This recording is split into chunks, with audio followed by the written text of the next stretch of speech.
ஒரு படங்கள் நான் வந்து சின்ன பட்ஜெட் படமும் ஆரம்ப காலத்தில் பண்ணியிருக்கேன். பெரிய பட்ஜெட்டும் 1000 கோடி ரூபா கலெக்ஷன் படமும் பண்ணிட்டேன்.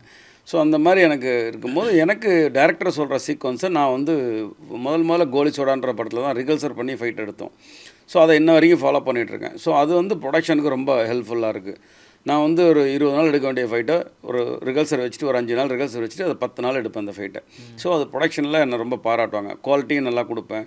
ஸோ ப்ரொடக்ஷனுக்கும் ரொம்ப சேவ் பண்ணி கொடுப்பேன்ட்டு இன்றைக்கி எல்லாருமே இண்டஸ்ட்ரியில் சுப்ரீம் சுந்தர்னா ப்ரொடக்ஷனுக்கு இதாக இருப்பாருன்னு. ஆனால் பெரிய படங்களுக்கு வரும்போது, இப்போ பாம்பேல மாதிரி ஹிந்தி படங்களுக்கு நம்ம போயிட்டால் அங்கே ஒரு வேறு ஸ்கேலில் ஒரு ஃபைட் எடுக்கணும். அங்கே வந்து டைமிங்கே ஆர்டிஸ்ட் டைமிங்லாம் கொஞ்சம் ஒரு லேட்டாக தான் இருக்கும். அவங்க வந்து பொறுமையாக தான் பண்ணுவாங்க. எல்லா டிபார்ட்மெண்ட்டும் அவங்கவுங்க எதிர்ப்பாங்க. ஸோ நம்மளை மாதிரி ஹார்ட் ஒர்க் கிடையாது. அதனால தான் சவுத் இந்தியாவிலேருந்து எந்த ஒரு டெக்னீஷியன் போனாலும் நார்த் இந்தியாவில் கொண்டாடுவாங்க. ஏன்னா அவ்வளோ டெடிகேஷனாக ஒர்க் பண்ணுவோம்.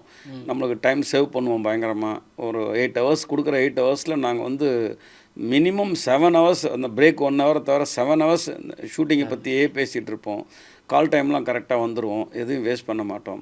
அந்த மாதிரி எந்த மெட்டீரியலாக இருக்கட்டும், எது தேவையோ அது பண்ணுவோம். அங்கே பாம்பேலே நிறையா இருக்குது. நம்ம படங்கள் மாதிரி கிடையாது. ஸ்டோரி போர்டு போட்டு எல்லாமே டேபிள் ஒர்க்கு தான். டேபிளில் என்ன பேசுகிறோமோ அதுக்கப்புறம் ஆன் ஸ்பாட்டில் எதுவுமே கொடுக்க மாட்டாங்க. ஸோ அந்த மாதிரி இருக்கும்போது அங்கெல்லாம் ப்ராப்பராக உட்காந்து டேபிள் ஒர்க்லேயே நிறைய விஷயங்கள் பேசி அதெல்லாம் ரெடி பண்ணிவிட்டு அதுக்கப்புறம் தான் ஆன் ஸ்பாட்டுக்கு வந்து பண்ணுவோம்.